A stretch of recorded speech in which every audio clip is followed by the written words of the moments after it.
Hello, welcome back. Game 2. Oh, the break was the quickest break we ever had.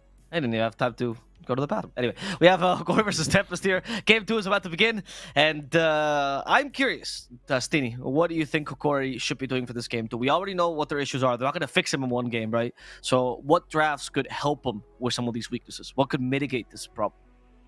First thing, they need to hear Bowie once, please. Like this Visage, Luna, Bowie brought this up. The last time they lost, they lose again for it. And it wasn't like even picked together. They have the chance to ban.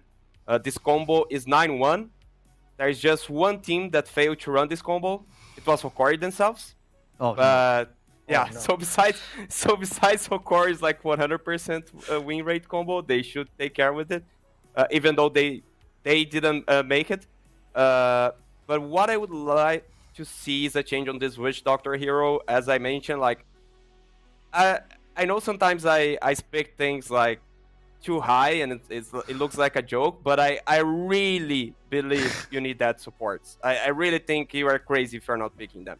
So if they have like Winter Wyvern, Warlock, Trinket, Enigma can be 3, okay. But if they have those type of position 5, they are winning the Roche fights way easier. Sure. And it allows you to do way easier Roche.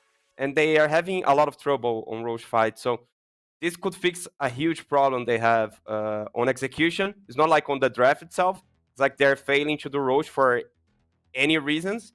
But this would it's like a band-aid fix that you can get today, you know? Okay, I like that idea. I will say to us, to not necessarily counter your point, but to add to your point, right? When the teams deviate from these 3 picks, they tend to go for something that's like pretty hardcore into one role. Like you see the Ogre for like a buffer, right? Or like the Ench to like destroy lane, right? We haven't really seen people go for this. Like what does Witch Doctor do? He kind of wins lane, He kind of brings you some team fight. It doesn't feel like it's the right time to be doing this kind of like lukewarm pick for a 5, right? So I would agree with you in that sense. Gareth does love the pick. I just don't know why, dude. I wish I should have asked him in the interview.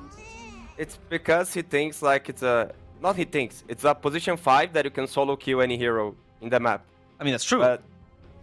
But he shouldn't be looking for solo kills. I guess he got really confident on that like Clock game. That as Clock and Micho Sky, they just like won the game with rotations. Yes. So now he thinks like, okay, if I don't have the clockwork, I can do that with Witch Doctor. I can gank heroes and get kills. But that's not what you expect from a position 5. Maybe he's just playing the comfort zone. I mean, there's a lot of players here on the SA that just pick heroes that they are used to play, you know? I don't think Gareth is like that, is he, Stevie? Because you know him better. That's why I'm asking. Like, he doesn't feel like a comfort zone player to me ever. He feels like a pretty open-minded when it comes to picks and drafts. It's the thing is, I think he does have a comfort zone, like from time to time. So let's say, for example, when I was coaching, I need to ban Beastmaster because he wouldn't play Ink, but he plays really good Ink. So even the guys, they were saying, but Gareth, you were amazing with that hero. We were picking this 4 months ago, but it's like, I don't know, this hero feels weird now. So he has some type of comfort on that sense. That's the thing. That's interesting. That's very interesting. That's a cool insight. Thank you, Estini. Well, the pick now. Let's go to the draft because we're already in the draft, but we're gonna start talking about it. They have the Earth Spirit Death Prophet. We've actually seen similar openings from Beast Coast, but more people are. Most people tend to ignore the Earth Spirit. What do you think is the strength of this hero? Do you actually think they should be back in meta? I think this hero, when a player is really confident, it really destroys the game. I think it's one of the best heroes from slotting. And I don't know if Sebas makes this hero on the mid, but we kind of often see this hero going in the mid lane. It's really new to see, but when they play, it's really nice. I really enjoy the DP pick too because it just flexes to the off lane and the mid lane. But this Earth Spirit, I really the players who pick these heroes really need to be really confident, you know? They need to be really confident. Yeah. I have a question to you, STD. I've seen this combo of Earth Spirit Puck very often, especially in Western Europe and stuff when they're starting to experiment with it. Why pick the DP over the Puck here when you have the option? I guess they go for that approach that you're picking our lane. On second pick, it does make more Okay. sense. So the Fair enough. DP can be played as 3. Of course, they can flex it to mid if they would like to. Just to add one information, because I was looking at stats when you were asking me. Thank you. Gardic, the most played hero on his Dota buff is Winter Wyvern. 108 competitive matches with the hero. So that's the hero he most played, but you don't see him on Wyvern like Call him. ever. Steedy, take a moment off this broadcast. Give him a call, man. Like, he needs you. He needs you to tell him this information. You know why I bet that Wolf would win, right? Against Hokori. Why? I told if Why? Duster is drafting, it's 2-1. Because I messaged Duster. I wasn't talking with him for like months. Yep. But then I just told, hey, if you're picking that shit Lynch and Enk, just let me know so I don't say shit on the panel. And then I sent him a video on drafting and I told like, please pick the Wyvern so you can win. And then he picked the Wyvern. I guess I must do the same with Gardic. Yeah. Did you hear that, Duster? You're nothing without a Steedy. That's been told here on the panel. Know your place, Duster. Thank you so much. Steedy, the lifesaver. The Xiao 8, I would say, of the SAC. That's I Yeah. think that's what I would call him. Alright. Sorry to be USTD, but I do see your point. One of the issues that Hokori does have, and I've noticed them, and they do have a coach right now, Flapjack, but he's not allowed to, and this is a wild thing to say, but he's not allowed to leave the SA broadcast because he's part of the Spanish cast. So he can't join them for the drafting stage. So they have a lot of ideas beforehand, but apparently when the draft happens, they are missing that strong voice that like goes like, no, don't do this stuff. And like Flapjack has told me that after the games with Hokori, he'll be like, why did you draft this? And then Gardic will be like, actually, I don't know, man. I know we decided something else, but it's just moment of weakness, right? And I do feel like the fact that your coach is not with you can be a huge detriment. When you were with him, you did draft with them, right? Even though Discord called? Yeah. I was always with them for Yeah. drafts. Like you are allowed as a coach to be during course, drafts, yeah. but you need Yeah, to leave Discord when drafts is over, which Yeah. I don't like. I think I should like. Okay, we're talking about rules on DPC. I know Let's we go, can get Steedy. far away, but a very simple comment. Like I think I should be able to hear what they are talking during the game. As far as I'm Right. muted on Discord, that should be fine. But the rules are you cannot even be there. Yep, it's so they can't. It's because they don't want to use resources on monitoring you, which I agree. It's like a kind of a cheapskate thing, but I think that's probably the ruling, right? Just to make sure there's no dirty play per se. But we have here the Banner of the Juggernaut here as well from Hokori, protecting this puck as well. Ember, Void Spirit, making sure the Spirit Bros are not here, and making sure puck can have a free game. What can Tempest do right here? What do you hate playing against as a puck? I'm really being really annoyed by Zeus. Like, I think Zeus against Puck is insane on the lane phase and on the game Really? itself. Yeah, Interesting. Why? Why? on the lane phase because Zeus does a lot of damage and it's kind of hard to Puck to dodge the Arc Light. If Zeus start to nuke Puck, you can never dodge. And on the game itself, Zeus does so much damage in a little time that you don't have time to use your spells, you know? You don't have how to hide the fight. And you don't have how to run most of the time because it's so much damage in a little time and Puck doesn't have so much HP on the mid game. So he always dies. They just protect Puck by just banning Void and Amber, but nowadays I really think Zeus is really strong against Puck. And I think not so much people knows about this. I think most people think, oh, okay, it's Puck, he just silenced Zeus and jump on Zeus, but I don't think like that. Okay. No, you're the mid laner, so you must be right. So I'm interested in that. I'm gonna try that in my pubs. Clockwork Skylight Mage though, picked up by Hokori. Steeny, you were on the money with the thinking by Gardic, not Gareth. Yeah. He says Witch Doctor is not working. Clock Sky was better. Let's go back to it, boys. Yep. Oh. That's a classic Minos Terrorblade. How does the Terrorblade fare though against Skylight Mage Puck? Is that not like a lot of magical damage for TV? Nah, just Sky. Terror can deal against his heroes when he gets BKB. Okay. They also have too many silences and ways to protect him. You have the Bane, you have the kick from our spirit.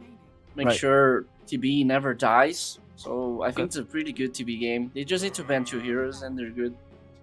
It also seems to counter the Clock Skyrath threat, right, Steeny? Because when they played against Beast Coast, it was all about reducing the map for Hector. But if you can farm with illusions, it's much harder to take advantage of this combo. I think you can still find Terrorblade on the jungle easily. Okay. It's mostly about like the Bane work to be protecting him from the ganks. I think on that sense, like any known, I would say non-illusion heroes, but TB has illusions. But like any known PL, because PL is just too good against Sky. Like it's unplayable for Sky. It's easy kill. Like if they play properly, if the Bane is not on point on breaking smokes, they can still get the kill, and they can actually still flex Dollbreaker as carry and pick another position 3 if they want to have more magical damage against this TB. Okay, Beastmasters. Actually, Dollbreaker is good. They need a carry, yes. Okay. Sorry, I was good just thinking on I was guy thinking like just what talking else? with himself. So like what off laner can they go? And I'm like, none. So yeah, never mind. All right. Dark's here again. Rayur, thoughts here? If they need a carry, what would they pick? I don't think. PL's in the pool, actually, right? Yeah. It's a decent PL game. Well, Oh, never mind. Let me check it out here. There is something that right-click down is TB. They can pick Luna. Luna is super trash against TB. Okay, insta pick. All right, oh, that's a classic. Even more flowing. That's exciting. nice pick. I mean, after the change on Interior Blade, I don't like Morphling too much against TB. Fair. But I think when you have a confident player with the 0, it can work it out. You know. 5 seconds remaining. Okay. And I mean, it Yuma makes- is certainly confident, so I guess. Makes even better for the Zeus that you mentioned. Yeah. It's really hard to play Morphling. Does against Simas Zeus. play Zeus, though? We've only seen him on the Spirit Bros. Then it's a Void Spirit game again. It's bad. Oh, okay. Oh, ban. Void Spirit ban. Ember ban. Storm sucks. I guess it's bound to Storm, man. Okay, he's gonna go for something Mango. normal. All Thank God. right. Mango into Puck, huh? That's an interesting choice. I want Okay. to believe there's a game 3. I need to trust Yeah. Hokori. Alright. I don't like both drafts. Do you see Warlock? Do you see Trint? Do you see Wyvern? So you don't see Astini happy. Two bad drafts, but then I think Hokori is not the worst. Okay, Stevie. Thank you for your prediction of hatred. Rayur, what about yourself? I'm a big TB fan. I think I'm going with Tempest this game. I don't enjoy the last pick by Pango, but I don't know. I just want to see this TB in an action. I think he's going to have a free game. Okay, so I think the panel agrees that we're not happy with any drafts, but one team has to win. That's how Dota works. So what team will be able to take it? Will it be the one that unpleased Destiny or the one that unpleased Destiny? We're going to have to find out as we go over to our casters, Gareth and Dota 2 Bowie. They're so spoiled, aren't they, Bowie? They get a bit of Wyvern, they get a bit of Treant, all of a sudden, nah, these drafts suck if you don't have any of these heroes as we head into game 2 of this best of 3. Who are you putting your money on, Bowie? I am going 100% Hokori this time. Ooh. I know we're not the panel, but you want to hear Whoa. a stat, Gareth? I was going to ask you to give me the numbers. All right, so here's a stat. Guess the win rate for Terrorblade in the last 40 days. Or like all DPC? I guess, let's say ticketed games, all right? But mostly DPC, Ticketed right? games last 40 days. Yeah. 48.3. 42%. 42? Yes. That's awful. So, yeah, I think, I don't know what happened, but I just feel like Terrorblade, he's a good hero, and he can be a good hero.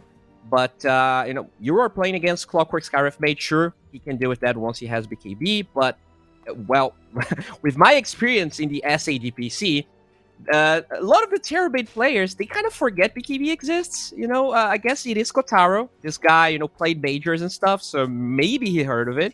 But the amount of games I've seen thrown just because the Terrorblade tries to squeeze another item. I don't know if it's just South America decreasing the win rate of Terrorblade, but it's not a hero I have a lot of confidence in when I watch SA DPC, unfortunately. It's like, I want a Manta, I want a Skadi, I want this. I don't want a BKB. No, there's a Morphling the opposite side. I'm pretty sure Scotty's good, guys, but then, he just dies to the Mystic Flare 3 times in a row. The game's over. So we'll see. We'll see. I can't believe that mid lane ward is just out of range of the sentry, by the way. I've been sitting here looking at it for a good minute. Observe ward just outside of the circle. Very unfortunate for Tempest. Yeah, it happens, but, I guess top tier placing there by Hokori. Yeah, 10 out of 10. How does this lane go then, Pango against Puck? Because it sounded like Arvo wasn't too happy about it. I think the lane's fine, but as the game develops, you definitely struggle with the silence, you struggle with the coil, Pangolier mid, you don't want to go U-Scepter, you don't really want to deal with that silence, so oftentimes you can struggle. But it really depends on how the rotations go, because I also feel like with the Earthspeed rotating middle, Spark can definitely die. There's going to be a lot of harass coming from the Pangolier, which usually isn't enough to solo kill Puck, but, just one level of silence could be enough if Analog is playing a little bit greedy with his resources in the mid lane. Yeah, we'll see if that happens. Top lane there, we see Kotaro and Katyu getting burst down pretty quickly. Dawnbreaker Sky offer a lot of damage, even at just level 1, and that's where your first blood's going to come from. Well, Misho takes it. Incredibly annoying lane here. Right. I mean, this Gareth Mage is a hero that there's definitely other regions playing, but it is a favorite of SA. And I think, Kotaro, Jesus. Dead? Wow. They're level 1, they kill the Bane. They hit level 2, they kill the TB. What happens at level 3, Bowie? The Dawnbreaker is such an obnoxious hero. Like, I don't care if Hokori loses this game. It's kind of incredible how this hero didn't get as more nerfs getting into competitive. Like, when you look at the shard, right? Any part of the shard, either the magic immunity or the free movement, would be enough for like a very powerful shard, but she gets both. Yeah. It's crazy. Pretty busted.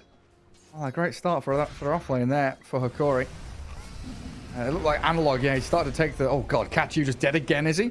He gets the Nightmare out, but Misho just pushes that damage so quickly. Thoroughly slaughtered in the top lane, even with Kataro's Metamorphosis up. And Waves even pushing away from him.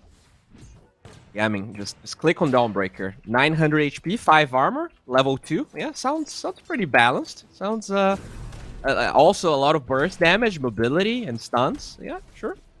That's a strong hero. Definitely a very very powerful independent woman, as they would say. Very finely tuned. Puck. The bottom side of the map. I think this Morphling hero, this is a really good game for Morph. Okay, speaking of Morph, I think Sliding could be in trouble here. Yeah, they trapped him in the cogs, but he just stands there fighting, rolling back into the clockwork. Yuma will collect the prize at the end and then start shifting into strength to deal with Draken. Okay. Yeah. Should be a good game for Yuma. And turn into the TB. Yeah, going for the right-click build, right? We don't see that E-Blade build that often anymore nowadays, right? It's the Morbid Mask, Manta-style Skadi. Just pretend you're any other Agi hero, basically. Yeah, I really feel like they kind of wanted... I think Morphling was very versatile with his build, and maybe they felt like that was a little bit too... Like, you can go Ags, right? You could just go BKB. There's the Yasha build, there was the E-Blade build, and they kind of wanted to limit the versatility of the hero, which I think is fine. Now, what I want to see is, it's kind of a meme, the eggs on Morphling to reduce stats. We always see that against Terrorblade, because that's probably the best case for that item, just to deal with all of that agility gain. I wonder if we'll see if this goes late enough. Yeah, maybe. Not a bad shout. Yeah, Morphling's in like a weird place since, you can't turn into allies, E-Blade got changed, all these... Yeah, he's definitely not as versatile as he once was. Catch you again in the top lane. And beaten, battered, and broken. Charlie, 22 CS and 2 kills. They've got 4 kills out of this top lane already. Yeah, I think, game 1 we talked a lot about, Luna and Visage being a strong combo, but there was also a lane where Kotaro, even though he had 2 deaths, he was top of the CS by a big, big margin. This game, he's the lowest CS and net worth of the course. I guess he just surpassed Analog. Another player struggling a little bit here in this lane versus Sebas. Yeah, that's interesting. Puck top of the CS. Yeah, net worth-wise, I guess, bringing out much more regen to contend with spam of the swashbuckle and the shield crash. Mm-hmm.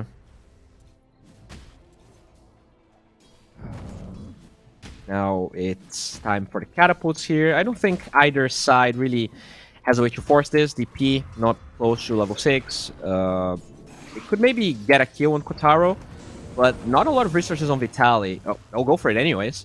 Yeah, let's go in with a Starbreaker. El Misho does have the Ancient Seal up now, so even more magic damage coming out of his Arcane Bolts. Catyu nearly got a Courier Snipe, goes with a Nightmare now. But with no reflection, and TB not feeling comfortable to really step forward, it will just be a zoning effort from the Bane in the end. Mm-hmm. Yeah, they force meta. Kotaro understands that, like, his going to his lane is to very much kill the catapult. As long as he does that, he will be free to jungle, but not if he dies. El Misho will gladly give his life for that. Bane, I don't know, he's going to Nightmare the Dawnbreaker and maybe trade back. She's got 300 health. Mango and Wand is ready for the Bane as well for a Brain Sap to come. And that should be the end of Vitali's life in his top lane. I give it to Sebas. Nicely held there by the Bane. Just to give it to you mid-Pango. Mm-hmm. Yeah, I mean, it's a tough death for Terrorblade, but I feel like it's the right one. Like, because they didn't TP the Pangolier, I'm not sure if he didn't have resources or TP was on cooldown. You just want to make sure you could catapult. Like, that death is worth more for him than the tower falling or taking too much damage, because that's, kind of an investment. He's going to have more free time jungling later on. So I don't even mind that Kotaro kind of use meta, try to stand his ground to defend the tower. Yeah, but now it very much has to be jungle time for the TB. Don't think you want to be showing your face in any of these lanes anymore. And now Morphling has got himself up near the top of the CS. On net worth wise, yeah, second place as well, just behind his own Dawn. Has the Morbid Mask, so can equally easily farm jungle if need be. Yeah, More and there's silence way mid. less skill potential on Tempest for him. Sebas uses a shield crash. Good damage onto Analog, but now the Solar Guardian coming means Tempest will lose their Pango. The strength of this Dawnbreaker just appearing out of nowhere, saving Analog, getting the kill that they needed. And they also do lose Gardic down bottom, found by Draken's first ulti. And this should be transferred into some good damage on the tier 1. Yeah, most definitely. I see Yuma, though. There's a Courier to kill. What's it holding? Sentries, Clarity. And a TP out from Yuma knowing the roll is on cooldown. Will give them even more of an opportunity to do damage to that objective. Yeah, I mean, a good OT from Draken. He's gonna boop this tower a little bit, but not that much. The Ghost being nerfed and the fact that the catapult, they didn't really... Sometimes you see offlaners just pulling the catapult in the large camp just so you wait for the level 6 on Death Prophet, and then you kind of secure the tower for sure. They were not able to do that, so it's kind of a support kill. I don't think it really matters for Hokori. I think they are in a really good spot, even though, the kill score and the net worth wouldn't necessarily show that. The Morphling can't really die early on, in my opinion, or until you see like Desert Spirit getting an urn or OT. I think the urn is flying out now, but the Vessel is still going to take a while. Yeah, they're going to need these silences, right? Like Slardin going with this 1-2-1 build. They need the silence against the Morph. Draken will hopefully pick up one of those value points in the silence, which is so potent against heroes like Morphling. And there is the urn on the DP. Put onto Gardic. Or Dive Hero's in bottom. from the Earth Spirit. There's that Slardin roll forward, and the Pango going to roll as well. Nice waveform from Yuma, going straight over the Pangolier. Nightmared up, and Puck's arrival should signal time to ditch for Team Tempest. Losing the Bane under tower, no big deal there as long as they extricate everybody else, which they do successfully. Yeah, I think the brute force is a little bit too much. Like, it was a very low percentage chance kill on Yuma. They just wanted to like kind of force a kill and get the tower, but they didn't have resources. There's no way they're gonna kill that Morphling without the silences, as you pointed out. So I feel like they wasted Rolling Thunder, and now they might have to use Exo just to take 20% out of this tower's HP. So kind of a lose-lose scenario for Tempest, in my opinion. Yeah, and there's still Solar Guardian, right? Like, Vitaly showed up to that without using his ulti. So if they go again, there's going to be really a huge response from Hokori. Yuma just very freely farming aggressively in the large camp right in front of his opponents. Waveform's out now, but you've brought, you've brought 3 heroes down here. Pango has returned to mid. He's going to get jumped on, though. Analog puts the coil on him, and the Solar Guardian allows the Dawnbreaker to close the gap. Nice shield crash, but not nice enough. Hokori finding a lot of these really good individual kills. A grip from Catch-U on the puck, though, is going to get an even trade out of this. Vitaly trying to put a stop to it, though. The silence of the puck coming to an end. The phase shift to dodge. Ghost's not going to follow. Analog saved out by Vitaly's Dawnbreaker, and again, the strength of this Solar Guardian so apparent.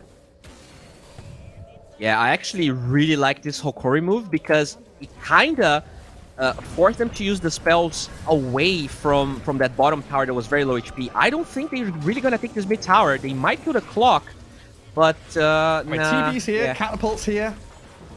And they really... There's yeah, no they glyph, will. so they will find it. Catch-U has gone a little bit too deep. Picked off by Vitaly, but now, mid-tier 1 down. Yes, you've spent Exo. You've got Rolling Thunder back up, and bottom tier 1 is pretty low with the Catapult arriving at it. That's true. It's a really good move by Kotaro. I think if he was not there, they wouldn't have the resource to do it, but with Kotaro's Metamorphosis, they definitely secured it. There is Glyph available from Hokori. I wonder if they have intentions of defending this. They kind of need 6 on Gardic for that, and maybe with this jungle and the illusions, this jungle camp, they'll farm it. Yeah, there we go. Oh, yes. Thank God for the battery assault buff. I can kill creeps. It's level 6, and off he goes, smoking. Oh, yeah, they're going to defend this. They smoke on him. Well, it's combo time, right? Hookshot, Cogs, Mystic Flare. Oh, or maybe the Terror Blade. You just give the tower away. If they can find him, but Kotaro is so good. You mentioned it, that move into mid, really good game sense, knowing where he needs to be, and avoiding this smoke gank from the 2 supports. Yeah. That's really key. Like, if you can avoid 1 or 2 of those, he'll get to that hopefully he'll get to that BKB that he'll buy faster, and he's gonna be in a really good spot. I mean, they're gonna find Catch-U. That's not nearly as good of a kill. Clockwork is he was caught with his hand mid-air there. Great timing on the Bane Sleep, but that's pretty perfect for Tempest. Sebas TP's out, he doesn't get caught. DP doesn't get caught. TB does, all 3 of the cores escape that guaranteed death. Yeah, definitely. Another thing I want to point out, I think Yuma, like, he did a good job trying to defend that bottom tower, but it really cost him in terms of net worth. He was like 1,000 gold ahead of Kotaro, and now he is 1,000 gold behind. Obviously Terrorblade farms slightly faster than Morphling, but not by that much of a margin, especially early on when the Terrorblade illusions aren't as strong. So I feel like he really kind of forced defending that too much, and that cost him a lot. They've got they the do TB. find him, though. Yeah, the DD puck. And Slardin has rolled in here to try and save his buddy, but gives a couple more kills over to these streaks that Hokori are holding. Huge. That's kind of what he has to rely on. The Terrorblade already... Oh, what's happening? Yeah, just look at what TB queued up. Like, when you said the word Terrorblade there, he shifted the item he needs. I see. That's how carry players work, right? You get the VKB until you die. Okay. I mean, he does have the Dragonlance, so maybe it was already like kind of in the back of his head, I can disassemble this. Already thinking about BKB, but maybe like you were talking about earlier, right? Oh, DP dead down bottom. The 2 supports yet again pairing up very nicely. But absolutely, in Kotaro's head, he's like, I've got Yasha Dragonlance. I could go Manta here. I could go Manta Skadi. I could buy BKB 4th item. No, I'm going to buy BKB faster. Just wait until Tempest wins another fight, and he'll actually take that BKB out of the queue. All right, Look, just wait. He's queued a Manta now in front of the BKB, which is a little bit worrying. He got that stack off. He's like, all right, I got 100 gold extra for this stack. Maybe I can squeeze a Manta. It's still going to help, against the silencers and stuff, right? Yeah, it's good, but at the end of the day, the BKB really is the difference maker for him to survive. It's just a question of will he need to survive, or will his team with the smoke and other moves just kind of guarantee the game? As a carry, sometimes you don't really have to play the game. Terrorblade players often kind of want to rely on that. Oh, Yuma. Fling. Oh, didn't get the shift off. This is grip time. No, catch you. You going for this? The roll, the grip. It does come in. The silence, the save not coming. What? El Micho couldn't get Yuma out of there, and that was the worst timing Yuma could have ever hoped for. Waveform straight into two of them. That was really weird because he saw the grip. El Micho saw the grip, but he actually silenced the Earth Spirit. He had a chance. I think he had a chance of maybe saving the morph there if he goes for the silence on Kachu, but maybe he didn't have vision. I don't think it was nighttime. I mean, tough. That's a very costly kill. And great rotation with the ward there. Also unfortunate that the morphs just waveforms into the Bane. And they get rid of the sentry as Clockwork was trying to de-ward. Picking back in towards the DP. There's that nice value point in silence, but it looks like Gardick's going to get out, and they don't want to chase the position 5 for so long. They've got waves to clear. Yeah, Kataro's buying Manta. He's got the recipe. He just needs 1,000 gold to finish it. As soon as the Morphling dies. Yeah. All right, I have more time, guys. And this is also the fact that they've just like taken Clockwork to half HP, right? Knowing that Clockwork's in Fountain for another 30 seconds, a minute and a half until he reaches Triangle. That's a minute and a half of TB farming. It's like, yeah, sick. Good job, guys. And then it's another minute of Gardick coming up to D-Ward top. So, you know, TB knows he's got 2.5 minutes to just do whatever the hell he wants. Skywrath needs more time, and he's going to get bought a bit of it by that Solar Guardian, but now with the puck nightmared up, tries to dodge the Rolling Thunder, but it still clips into the Ward's Analog. And Draken with his Ghost, level 1 Exo still, but gets a double kill and walks straight into the Clockwork. Gardick has just wandered into Death Alley. Oh, it's so rough. The Vessel being done. Vessel is such an amazing item this game because even though this Dawnbreaker is very farmed and has level 2 Solar Guardian, it really didn't feel like a lot of healing just because the Scarlet Mage got the Vessel from Dear Spirit. Now this is going to be a free Roche. And you know, we were talking about the Terrorblade changing his item build. If you click in the Morphling here, now he has that BKB killed up. So even though he's still trying to squeeze this Manta, he would also love the Skadi, but I'm assuming he's going to be forced into a BKB just because the tides change pretty heavily with these Aegis being on Tempest now. Yeah, it's so funny trying to get into the head of these players, and you know, we're very much in the moment thinking, what do they need now? And I think, you know, Yuma and Katara are very good at thinking ahead multiple steps. What do I need in 5, 10, 15 minutes? Do I need this BKB to be longer duration as the game goes later? As a fight breaks out in Radiant Triangle, it was Slardin just rolling in there, and Gardick's hook shot off the mark means Pan goes out, but a coil does catch Draken. Spirit Siphons galore coming out of the DP, gets a D-Ward, and Clockwork as a bonus kill. So just the straight 1-for-1 trade out. Yeah, I'm actually... I usually don't use Dota Plus, but I recently bought it and I was playing, and I think like the way it works is so interesting. Like sometimes it kind of suggests to you an item, and if you, for instance, get Aegis, so kind of lose a slot, it changes the suggestion. So I really, you know, just okay, top lane. Forget what I'm talking about. Draken might be dead. DP's pretty tanky, but not tanky enough against Yuma Vitali. And now with Morphling turning into Bane, he didn't have enough mana there, I don't think, to Nightmare and catch up, but I've got the move speed to do just that. This is time wasted on the Aegis of the Pango.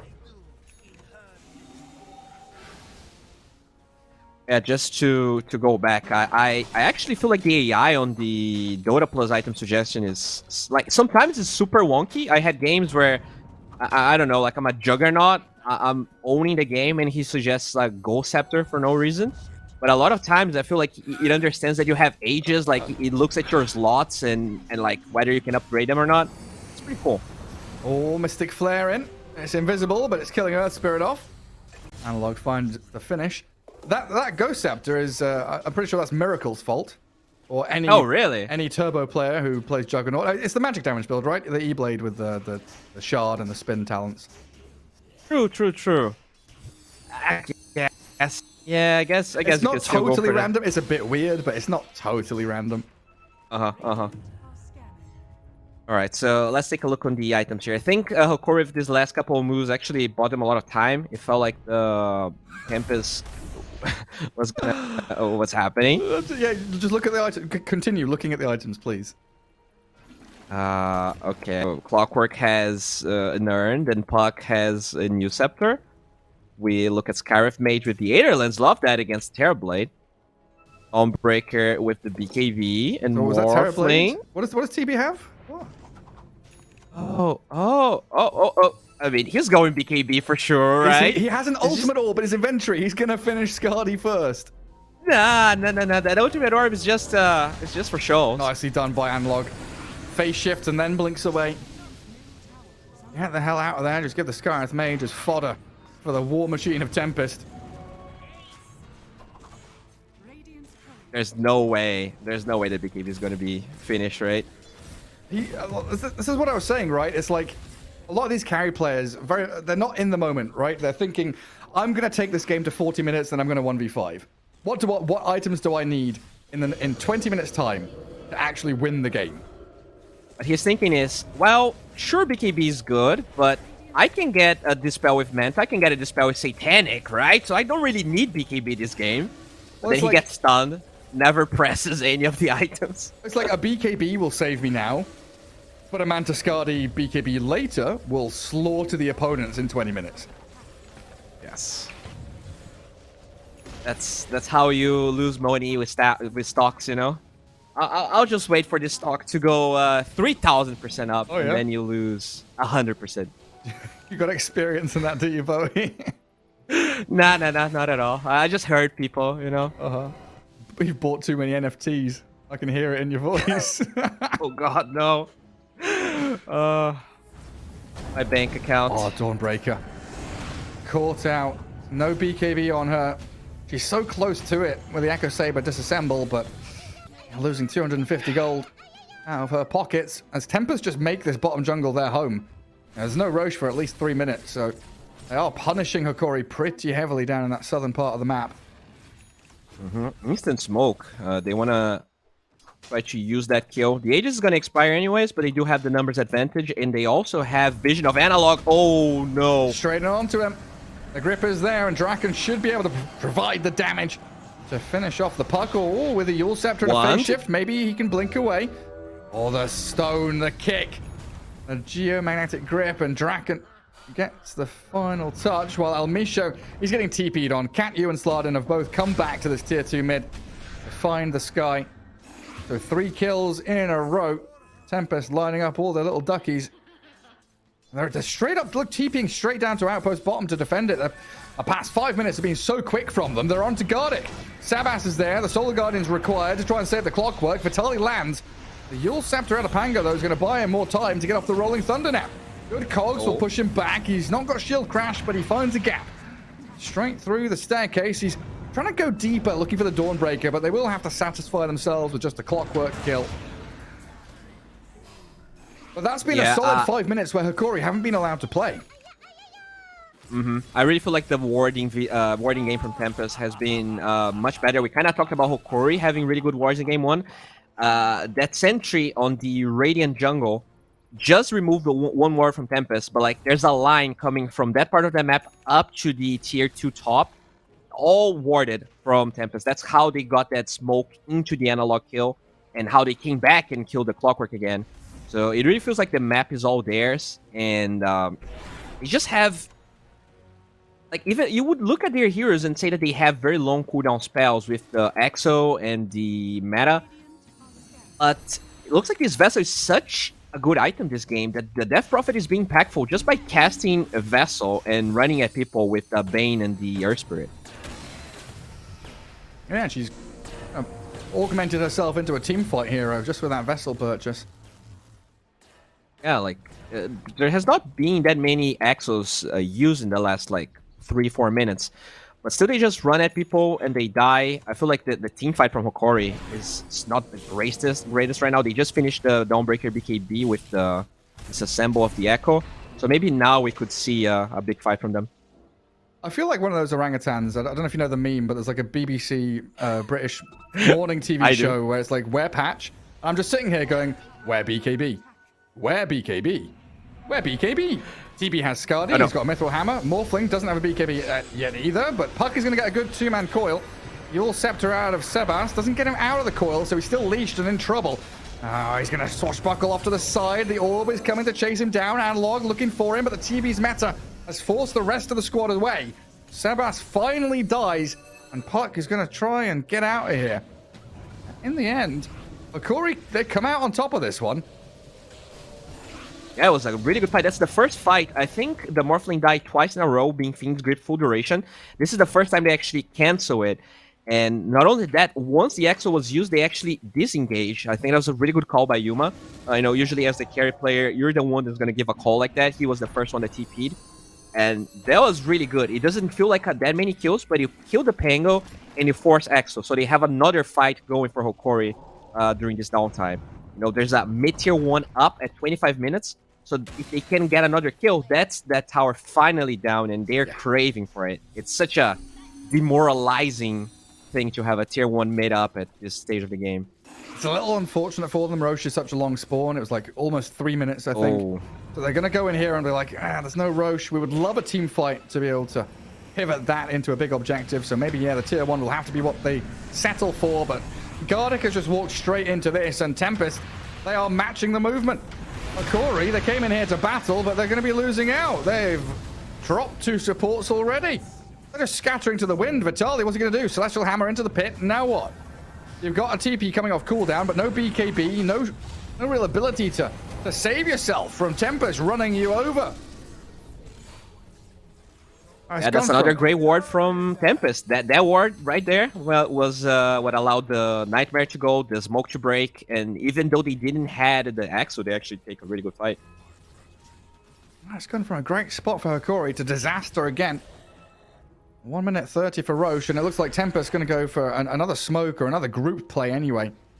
They want to get high ground vision. They want to try and maybe take tier 1 top. This entire map belongs to them. Bottom wave is pushed all the way in, so you know somebody has to come and address this. Yuma pretty low on the mana. He's going to have to clear the wave, go fountain, and if he wants to fight with the rest of his team, come up towards this Radiant Triangle zone. Oh, coil. Finding Sebas mid. He's got Yule Scepter still. Okay, but he doesn't use it. An attempted silence, not going to work out for Draken.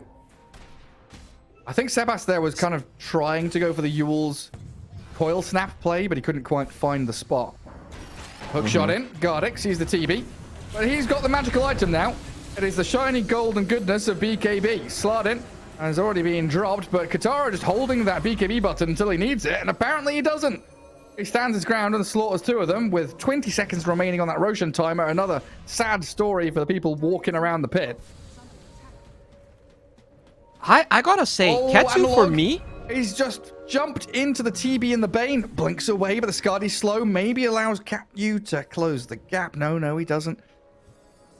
I give up on it for now. Katsu has...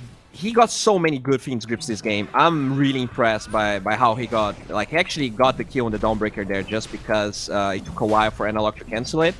And now... This is kind of lucky. Exo is down. Meta is gonna be over. So even though Tempest wins that fight, it's not that straightforward for them to Roche. Yeah. But you know... Oh, is he going? No, Sebas thinking about it. But you absolutely know what Katara is saying to his team right now, yeah? You told me to buy BKB. I bought it. I stood in a fight, and I didn't even need to press it. Why did I buy this BKB item? I stood there. I killed 2 heroes. I could have a Daedalus right now. You could have anything you wanted. Yeah, now smoke from Hokori, you know. It's again, one of a really good time for them to smoke, but it really feels like, look at the vision from Tempest, and they also read this really well. The question is, can Hokori force Roche, knowing that some of those spells are on cooldown? They scan Vitaly. They're gonna try. They know Dawnbreaker's down here. The grip and the kick force the BKB TP. And I don't have the Fiend's Grip. Still on cooldown for 10 more seconds, but Hokori, they're into Roshan with Yuma's Morphling. Tempest have got to be so swift about this move. They'll try and get themselves across the river. But a great hook shot. Gardic stops them in their tracks. In comes the puck as well, but Nightmared up. Nice little sunder back there. Allows Kotaro, even without Metamorphosis, to slide through the puck. And now Hokori, they're in disarray, scrambling to try and get away from this. Gardic dead. Double buyback out of Hokori to try and defend Roshan, but the Morphling is used up. Silence, double silence, but just Manta's out of all the control. He's not got much left to shift, though, at this point, and with a disarm on him, he doesn't last long. Real trouble now for Hokori. Vitaly has the vessel on him. No BKB either. They're chasing him to the ends of the earth. A nightmare there on the puck. Can we get the silencers going? They've got the Earth Spirit from the high ground coming down towards Analog, and there we go. Silence forces the Ewells. The Blink Dagger is ready, so the face shift should give another bit of distance here from Analog. Slardin can't latch on to that slippery puck anymore, but a DD rune has spawned and Roshan's open, so Tempest will go claim the prize they need as we see Gardic frantically scribbling on the map. Ooh, what a rough game. It feels like, Hokori, the decisions they are making are pretty on point in my opinion, but the map is so much filled with wards from Tempest that every time they try to take a fight, it's just awful for them. Like, they have no vision. It feels like Tempest is playing with like map hack, and Hokori has to somehow find a way to beat it, and I don't know how you do it. I feel like this is like the second or third time where I'm like, all right, there's 3 spells on cooldown for Tempest. There's no way Hokori like at least gets an advantageous fight, but no, they lose 3 heroes. It's like a three-man hookshot Solar Guardian as well, right? It looked perfect. Yeah, that was from insane. Them. Slardin hunting again, though. It looks like they'll get Vitaly out of here. Oh, he's going to Solar Guardian in on towards them, but another Yule Scepter comes out. They've got so many of these disengaged tools. They've kept Vitaly down here, and he's going to have to BKB TP himself. Physical damage is incredibly strong, and Cat you with the grip at the last second. Finds an extra kill. Someone tip Katu, dude. He's solo carrying this game. It's been so long since I've seen a Bane do that much. Like, every Fiend's grip was impactful. And that's against Clock, Puck, Scarif Mage, and Solar Guardian. Just amazing. I am very impressed with the way he's playing. Usually, I feel like with Tempest, you always talk about sliding, you always talk about Kotaro. This is a game where Katu pretty much carried this game. Yeah, he's been popping off. Coming from the warding you've been talking about to all of the contribution he's had in terms of picking off people and team fight control, it's been beautiful to watch this kind of Bane. As Tempest, they just wander themselves up to high ground and go up the staircase. There's nothing to stop them at this point. TB has meta in 10 seconds, along with his freshly purchased Hurricane Pike. At this point, there's an 8k gap between him and the Morphling. I was looking at it a few minutes ago, and 3-4 minutes ago, TB was 1 BKB ahead of the Morph. Now he's a BKB in half the Pike. There's a pretty hefty gap. Yeah, I feel like that Skadi on the Morphling was a big mistake. You could say that the value for Terrorblade to have Skadi in this game is pretty high because there's Solar Guardian and a Morphling on the enemy side. I don't feel like the Skadi really does that much. There's no healing on the Terrorblade.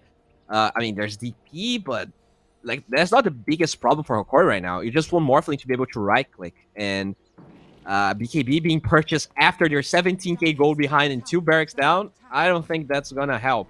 So I guess we kind of teased Kotaro that much, but it was Yuma that kind of fell prey to what we were talking about. Well, Yuma was trying to copy him. We had the almost identical build-up, right? Just the Dragonlance was the difference. Yeah. Oh man, tough. From this point, I guess they just have to wait the ages. The lucky part for them is that tier 2 is standing in the top side of the map. But look at the Terrorblade's inventory. There's a Daedalus in his backpack. That's how farmed he is, and oh boy. Yeah, they're catching. I mean, they've rolled onto the Morphling with the Pango. TB is battling with the Dawnbreaker. They've killed off Cat U, though. So Bane down, the linchpin hero for Tempest is out, but with Meta going, they slow down the Sky. They'll catch up to Vitaly as well. Goes for the Starbreaker onto the DP, but it is really not going to work out for you. And Slardin's rolling in towards your tier 4s, slapping these stones around. Yuma with the BKB comes into play now, but facing off against this Kotaro Terrorblade just is not a fight you're going to win. He's got illusions all over the place, and you have to run away. So first BKB usage of the Morphling is to get him back to Fountain. That's very rough. This is such a weird game. I feel like in the entire game, I didn't see Yuma turning into, the Terrorblade. There's so many heroes Right. that Morphling can turn into, and I didn't see him turning into Terrorblade. Pangolier is pretty good. Earth Spirit is amazing. Like, I've seen him turn into Bane Ah. once, and I think that's the only the only morph I've seen used this game. yeah, it felt like they were never really the aggressors. I mean, they tried to, but just unlucky and overall outclassed by Tempest Vision game this time. Yeah, I often wonder how much a failed smoke gank can affect your team morale or your flow of the game.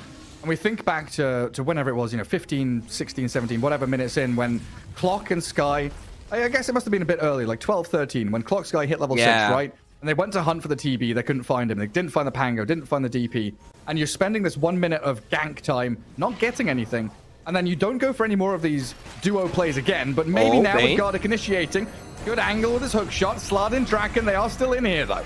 Solar Guardian will keep the Clockwork alive and allow him to get another set of cogs. Terrorblade's arriving though with the DD Rune and Hokori. They are in runaway mode until they turn on the DP. They've shredded through Draken. Slardin rolls back in, but Yuma's BKB this time around is going to allow him to roll away. Turns into the Earth Spirit, disengages as the rest of his team falls flat.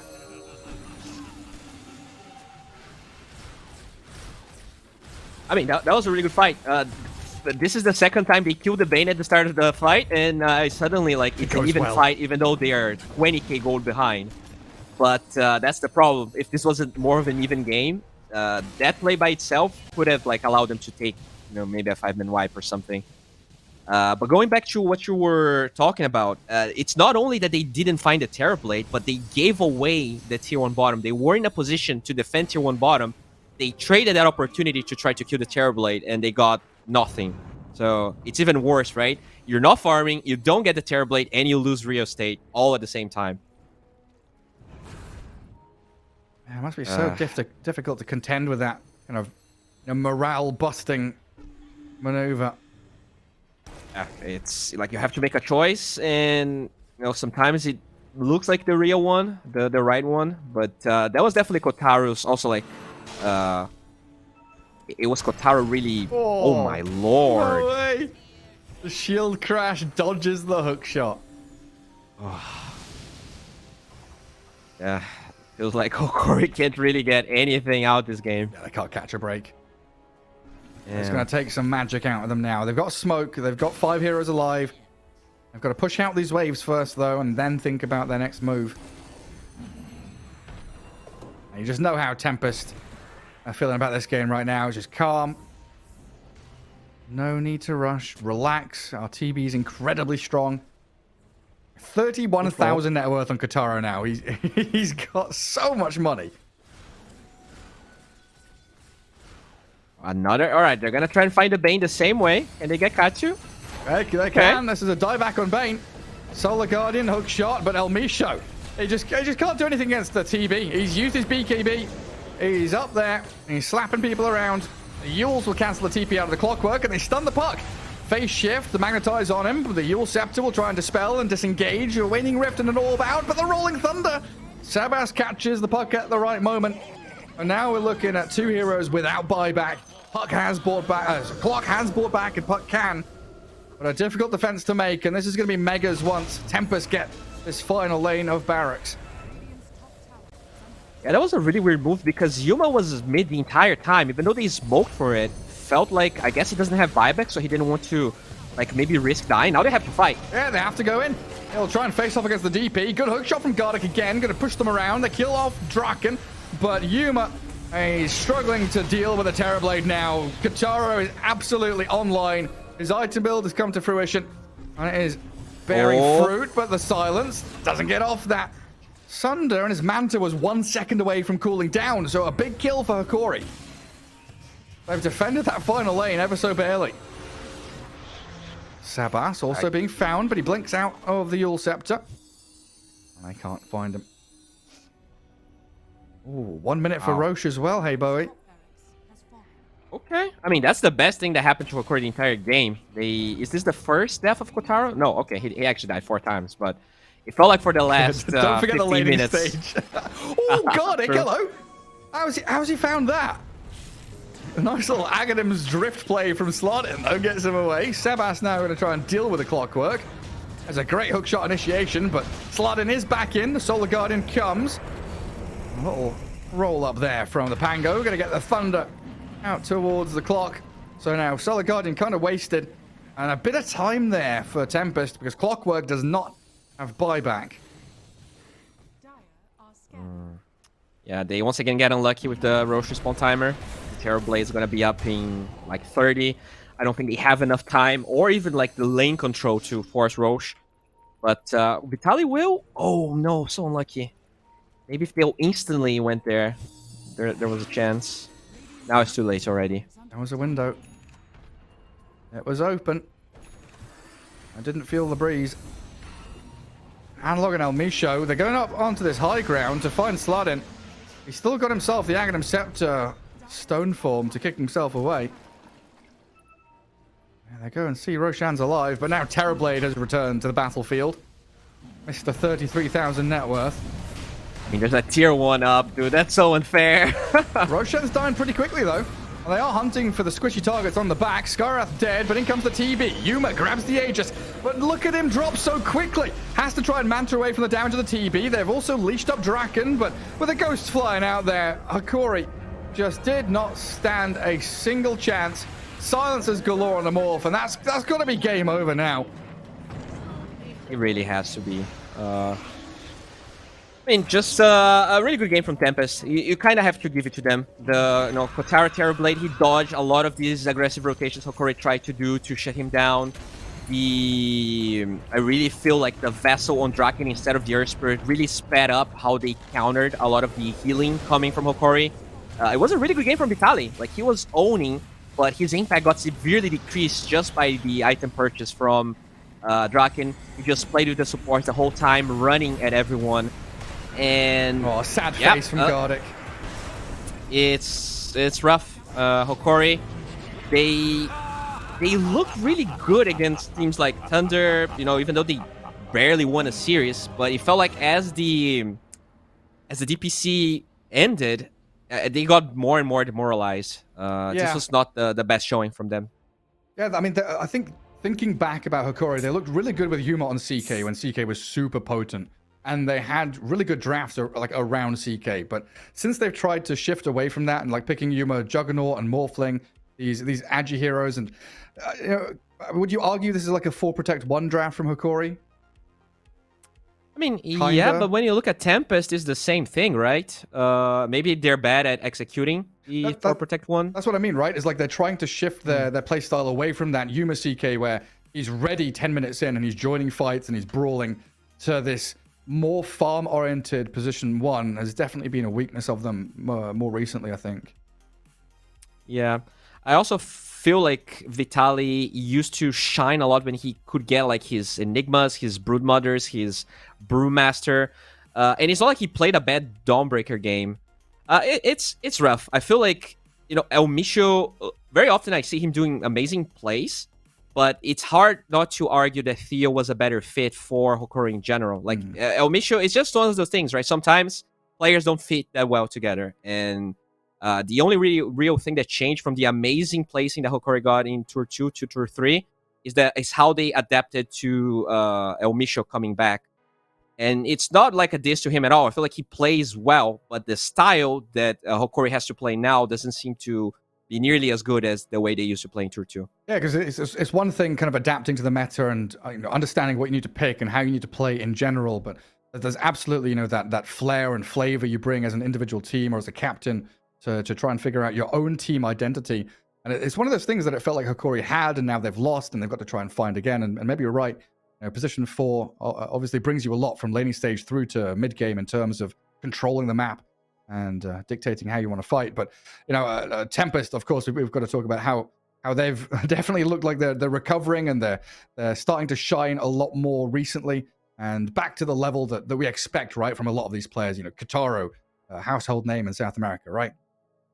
Oh yeah, Cat 2 as well. Like, I was really impressed by it. Really felt like one of those games where the 5 does 80% of the work while your carry is like deciding when he wants to get BKB. And he was just cruising because his team definitely like did a lot Obviously, the Terrorblade did a great job at never getting picked off. But yeah, Tempest looking really good.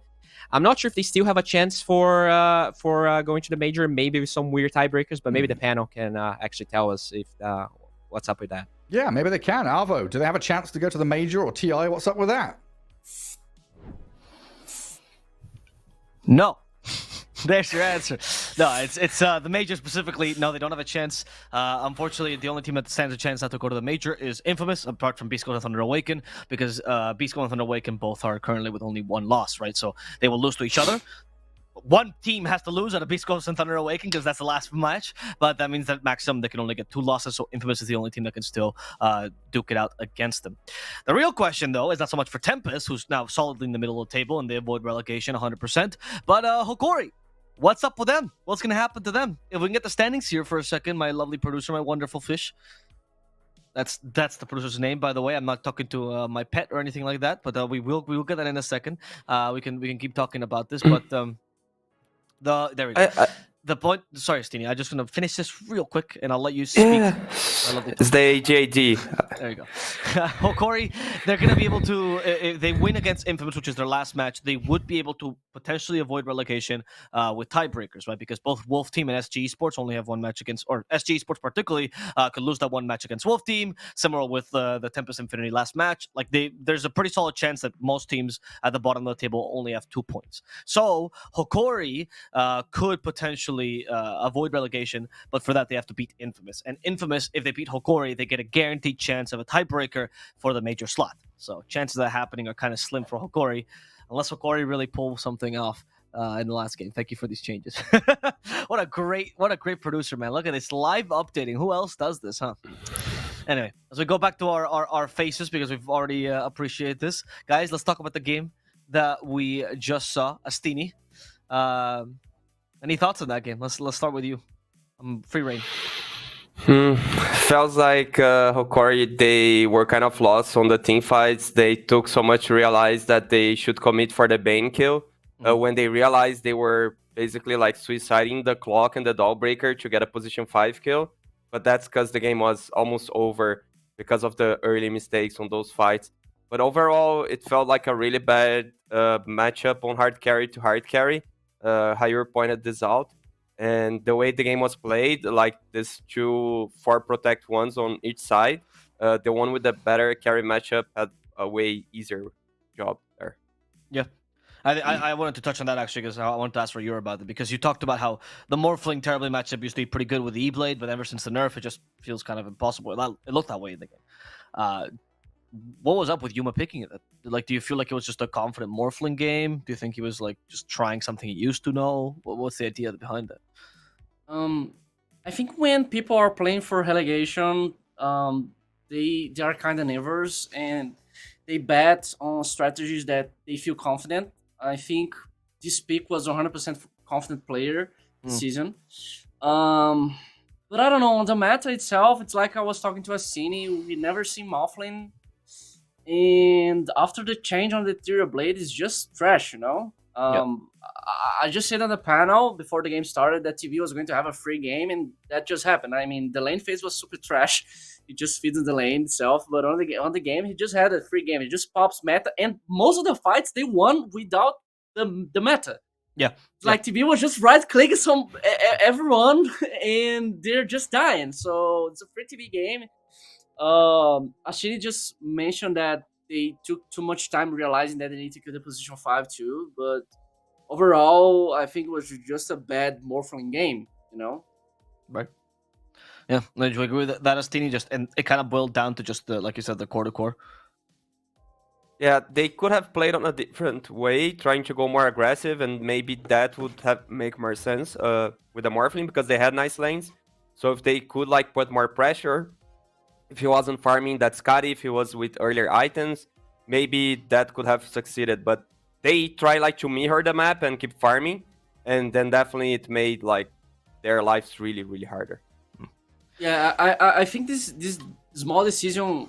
One thing I really appreciate about Kotaro is that he always make good builds on the game. Like he just skip BKBs this game and just get Scotty first and just get so much farm about it, because they try to mirror the map. And when he got online with the BKB, Scott, and everything else, there was no chance for Hokori. Well, the team that did have good chances and that won the 2-0, Tempest, will be lending us one of their players, their offlaner specifically, Drakil or Draken now, so we can discuss with him and see what he thinks as this season